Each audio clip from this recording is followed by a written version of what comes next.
नमस्कार मित्रांनो, जी मराठीवरील दीपज्योती मालिकेत पुढील भागांमध्ये काय घडणार आहे ते आपण पाहणार आहोत।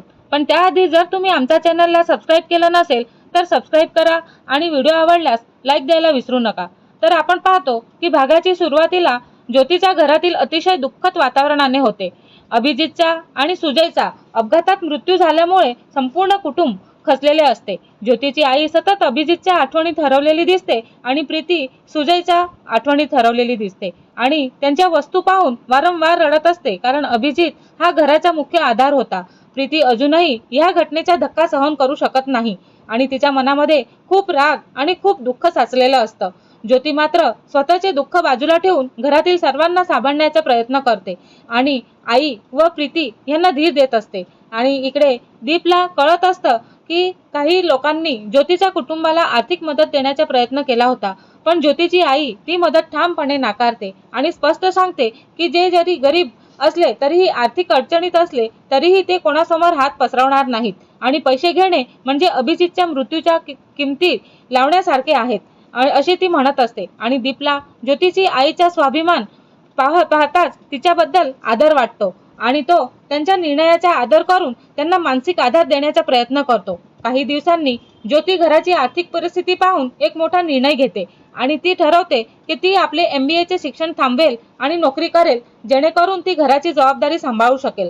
पण दीपमुळे तिची रिक्षा पण इन्शुरन्स वाल्यांनी रिपेअर करून दिलेली असं म्हणून तिला चावी मिळते आणि मग ती रिक्षा चालवण्याचा प्रयत्न करते आणि त्याच्यामध्येच त्यांचं भागणार असतं। आणि इकडे आपण पाहतो की प्रीतीचे आणि कीर्तीचे दोघांचे शिक्षण पूर्ण करू शकेल अशा करून तिने आपली आई आणि सुरुवातीला ह्या निर्णयाला विरोध करते, तरीही तो निर्णय ठामपणे पूर्ण करते। पण ज्योती ठामपणे सांगते की आता अभिजितच्या जागी घराची जबाबदारी तिलाच घ्यावी लागणार आहे आणि ती घरासाठी काहीही करायला तयार आहे। शेवटी ज्योतीची आई मनावरती दगड ठेवून तिच्या निर्णयाला मान्यता देते। त्यानंतर एक महत्त्वाचा प्रसंग असा घडतो की जेव्हा पुरुषोत्तम अचानक ज्योतीच्या घरी येतो आणि त्याच्या चेहऱ्यावरती अपराधीपणाची भावना दिसत असते, कारण अभिजितच्या मुलाकडूनच हा अपघात झालेला असतो आणि त्यांचा काहीतरी संबंध असल्याचा त्यांचा संकेत असतो। ज्योतीची आई त्यांना घरात बसायला सांगते, पण घरातील वातावरण तणावपूर्वक बनतं आणि प्रीती त्यांना पाहूनच अस्वस्थ होते। आणि काही वेळ शांततेनंतर पुरुषोत्तम एक अनपेक्षित प्रस्ताव मांडतो आणि सांगतो की त्याचा मोठा मुलगा स्वराज याच्यासाठी प्रीतीच्या लग्नाचा प्रस्ताव घेऊन आलेला आहे आणि त्याला असं वाटतं की या लग्नामुळे दोन्ही कुटुंबातील दुरावा कमी होईल आणि त्यांच्या मनावरील अपराधीपणाचे ओझेही हलकं होईल।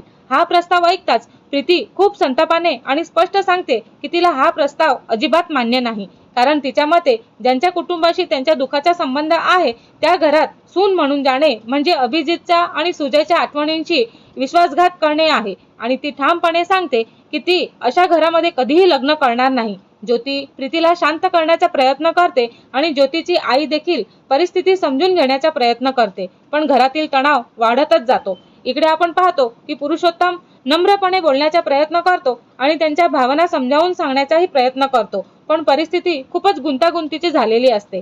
आता आपण दुसरीकडे पाहतो की ज्योती दोन्ही बाजूंना समजून घेण्याचा प्रयत्न करत राहते, तर ज्योतीची आई शांतपणे सर्व काही ऐकत राहते आणि पुढे काय निर्णय घ्यायचा आणि विचार करतात ते आपल्याला बघायला मिळणार आहे। आणि ह्या सर्व तणावपूर्ण वातावरणात भागाचा शेवट होतो, ज्यामुळे पुढील भागात ह्या प्रस्तावाचा काय परिणाम होईल याची उत्सुकता निर्माण होते।